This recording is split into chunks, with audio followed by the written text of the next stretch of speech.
بسم اللہ الرحمن الرحیم۔ گفتگو کی محفل میں حضرت واصف علی واصف رحمۃ اللہ علیہ سے توکل کے بارے میں پوچھا گیا کہ اگر سب کچھ کوشش سے ملنا ہے تو پھر توکل کا مقام کیا ہے؟ تو آپ نے فرمایا کہ توکل کا معنی ہے اللہ کا یقین اور آسرا۔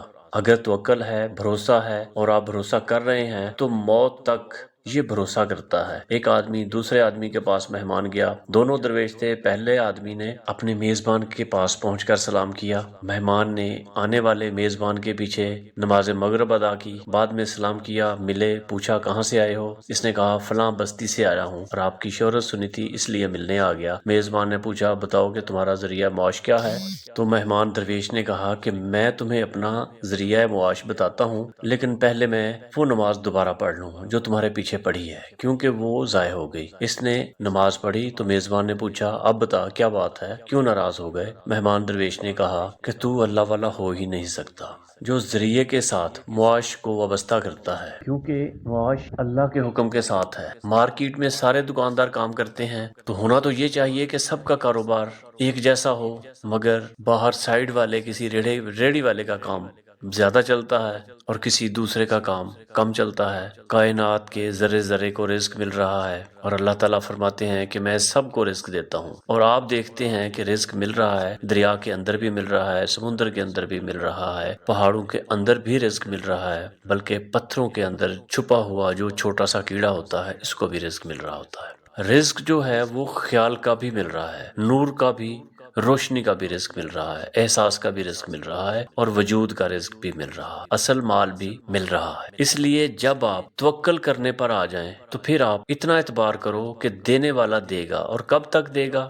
یہ توکل آپ نے موت تک کرنا ہے، وہ آپ کو آخری سانس سے 2 منٹ پہلے تک بھی کھلا سکتا ہے۔ توکل جو ہے یہ محنت کی نفی نہیں کرتا، اور محنت کرنے کا نتیجہ تو ویسے بھی اللہ تعالیٰ نے دینا ہے۔ توکل کا مطلب بھروسہ کرنا ہے، بھروسہ کرنا ہے اپنے آپ پر اور دینے والے پر، اور اپنے آپ درمیان میں مداخلت نہ کرنا، بھروسہ کر۔ توکل کرنے والے متوکلین ہوتے ہیں جن کا بھروسہ اللہ تعالیٰ کی ذات پر ہوتا ہے۔ اب اللہ تعالیٰ کی مرضی ہوتی ہے وہ سبب کے ساتھ دے یا بلا سبب دے، اپنے آپ پر بھروسہ نہ کرنا کہ ہم اپنے رزق کو کارخانے سے متعلق سمجھتے ہیں، دکان سے متعلق سمجھتے ہیں۔ ایک آدمی کا بچہ بیمار ہو گیا، اس کی بیوی نے کہا آج دکان پر نہ جاؤ۔ اس نے کہا یہ کیسے ہو سکتا ہے کہ آج میں دکان پر نہ جاؤں، تو رزق کیسے ملے گا؟ بیوی نے کہا دکان پر رزق کیسے آتا ہے؟ اس نے کہا گاہک آتے ہیں، سودا لے جاتے ہیں اور رزق بن جاتا ہے۔ بیوی نے کہا پھر وہ گاہک پیسے کہاں سے لاتا ہے؟ تو یہ راز ہے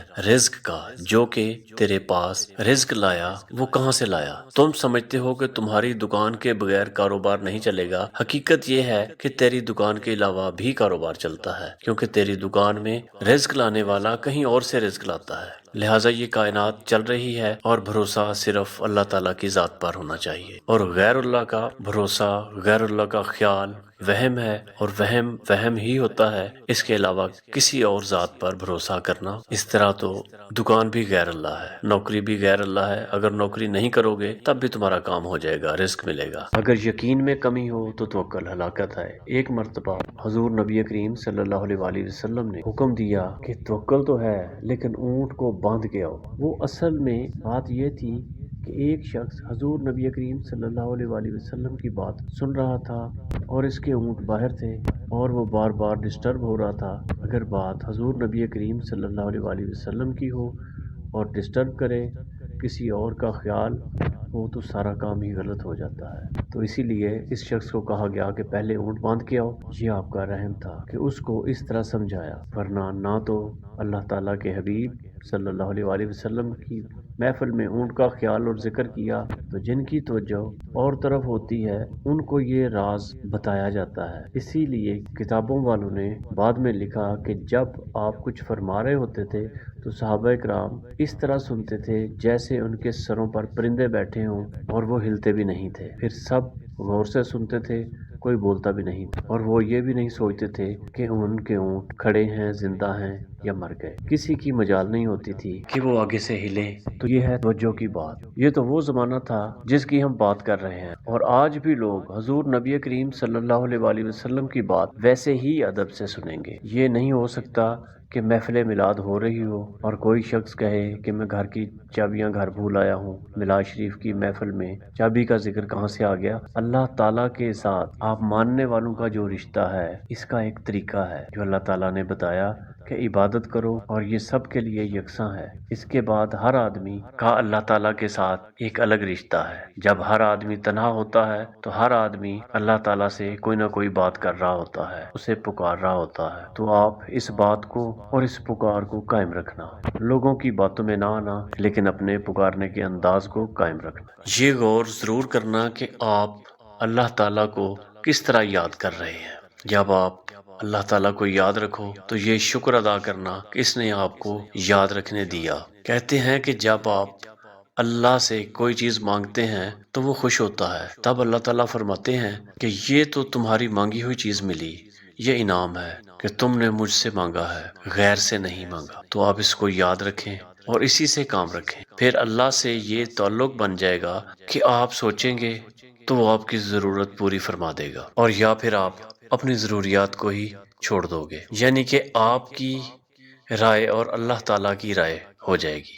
جب آپ کا یہ تعلق بن جائے گا تو آپ دعا کریں گے کہ یا اللہ، جو دعا پوری نہیں ہوئی مجھے اس سے نجات دے دے، جو کام پورا ہونے والا ہے وہ تو بغیر مانگے ہی پورا ہو رہا ہے۔ پھر اس طرح کا راستہ بن جاتا ہے۔ اللہ تعالیٰ سے آپ کا واسطہ رکھا کرو، اللہ تعالیٰ کو سجدہ کیا کرو۔ اللہ تعالیٰ کو راضی رکھنے کا آسان طریقہ یہ ہے کہ آپ کی زندگی میں جو چیز سب سے اچھی ہے وہ اللہ تعالیٰ کی راہ میں تقسیم کرتے رہا کرو۔ پریشان حال لوگوں کی مدد کیا کرو، جو عمر میں بڑا ہے اس کا ادب کیا کرو، یہ بھی اللہ تعالیٰ کا ایک راستہ ہے۔ استادوں کی عزت کیا کرو، یہ سارے طریقے اللہ تعالیٰ کو راضی رکھتے ہیں۔ کچھ ایسے لوگ بھی تھے جو رات کو جاگے اور ستاروں کو دیکھ کر کہا کہ سبحان اللہ، کتنی خوبصورت کائنات بنائی ہے، پھر سو گئے، تو اللہ تعالیٰ ان سے بھی راضی ہوگا۔ اللہ تعالیٰ کا فرمان ہے کہ کبھی آنکھ اٹھا کر میری کائنات کو دیکھا کرو، کیا کبھی اس میں تمہیں کوئی نقص نظر آیا؟ اور پھر جب تم آنکھ اٹھا کر دیکھتے ہو تو اللہ تعالیٰ کی بنائی ہوئی کسی چیز میں تمہیں کوئی نقص نظر نہیں آئے گا۔ اس لیے سبحان اللہ پڑھو۔ ہم نے تمہارے لیے سورج بنایا، پہاڑ بنائے، دریا بنائے، ان میں کوئی نقص نہیں ہے۔ انسان کی خوبصورت تخلیق میں کوئی نقص نہیں ہے۔ اتنی دنیا بنائی، تمہارے لیے اتنی رونق بنائی، اور تو ہے کہ شکر بھی ادا نہیں کرتا۔ پھر ہم نے تمہیں یہاں بھیجا اور تمہارے دیکھنے کے لیے یہ پوری کائنات بنائی، جس میں رونقیں ہیں، میلے ہیں، رنگ ہے، نور ہے، آواز ہے، میوزک ہے، اور کتنی چیزیں ہیں۔ تم ان کا شکر ادا کرو۔ پھر یہ بھی تو ہو سکتا تھا کہ اللہ تعالیٰ تمہیں وہ بنا دیتا جو وہ چاہتا، مگر اس نے تمہیں انسان بنایا اور پھر انسانوں کے بہترین زمانے میں تمہیں پیدا کیا۔ شکر ادا کرو کہ اللہ تعالیٰ نے تمہیں بہترین امت میں پیدا کیا۔ شکر ادا کرو کہ دین اسلام عطا کیا۔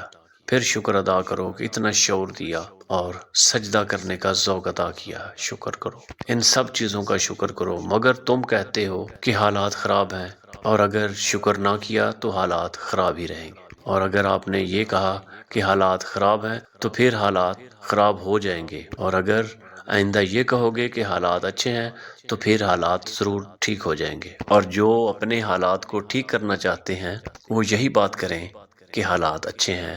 اللہ تعالیٰ کو تو پتہ ہے کہ حالات کیسے ہیں، تو آپ اپنے حالات کو اچھا کہا کرو، حالات کو برا نہ کہنا، ورنہ واقعی برے ہو جائیں گے۔ یہ تو دیکھنے والے کی نگاہ کمزور ہے، لیکن حالات بہت اچھے ہیں۔ اپنی نگاہ کو ٹھیک کرو تو رنگ نظر آئیں گے۔ شکر کرو کہ حالات اچھے ہیں۔ صحت میں ہو تو پھر بھی شکر ادا کرو، حالات اچھے ہیں۔ کانوں میں آواز آ رہی ہے تو حالات اچھے ہیں۔ اولاد قائم ہے، شکر کرو۔ بزرگوں میں کوئی زندہ ہے تو حالات اچھے ہیں۔